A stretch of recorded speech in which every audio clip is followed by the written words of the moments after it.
এই যে যে আপনাদের মাঝখানে কার্বুরেটরটা নিয়ে আসলাম আজকে, খুব সুন্দর করে পরিষ্কার করলাম। কার্বুরেটরটা এখন সেট করতেছে।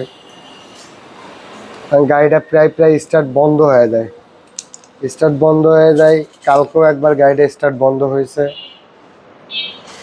তো যার জন্য চাইলাম একবার গাড়িটা কার্বুরেটরটা খুলেই দেখি। কার্বুরেটরের মধ্যে ভালো পরিমাণের ময়লা আছে, কারণ এই গাড়িটা 11,000 11,500 কিলোমিটার চলছে, এর পর্যন্ত কার্বুরেটর ক্লিন করা হয়নি। এই প্রথমবার কার্বুরেটর ক্লিন করা হইতেছে, তো দেখলাম মোটামুটি কার্বুরেটরে ভালোই ময়লা টয়লা আছে, যার জন্য একটু সুন্দর করে কার্বুরেটরটা ক্লিন করে নিচ্ছে। ঠিক আছে, দেখেন আপনারাও যখন গাড়ি আপনাদের স্টার্ট হয় না কিংবা ঠিক মতো চলতে চায় না, তখন হচ্ছে কার্বুরেটরগুলো একটু সুন্দর করে সেট আপ করবেন, সেট আপ করে দেখবেন যে ঠিক আছে কিনা।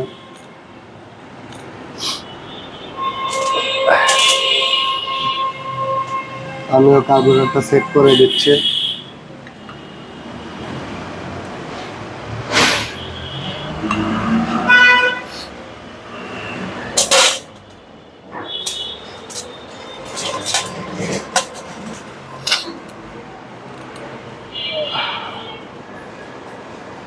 এটা হচ্ছে ডিসকভার 125 এর কার্বুরেটর।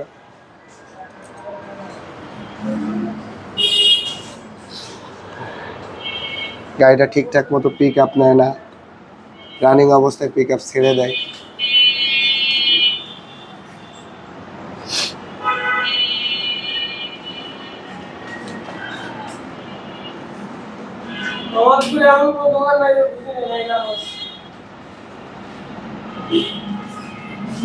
ভাই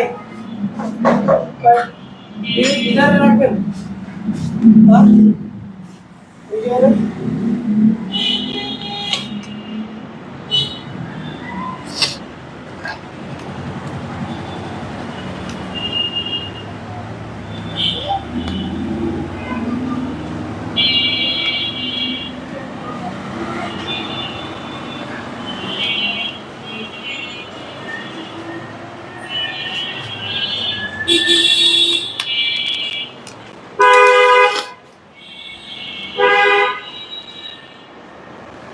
ভাই ইধারে রাখবেন।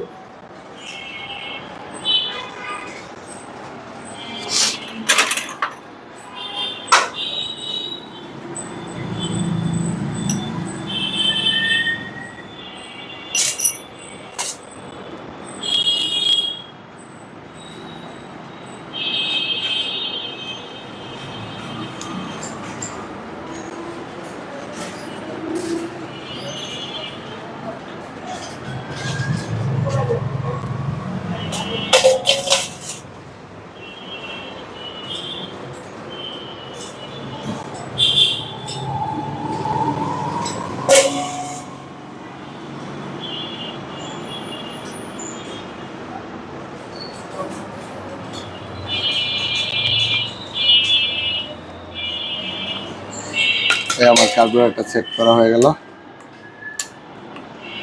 কমপ্লিট।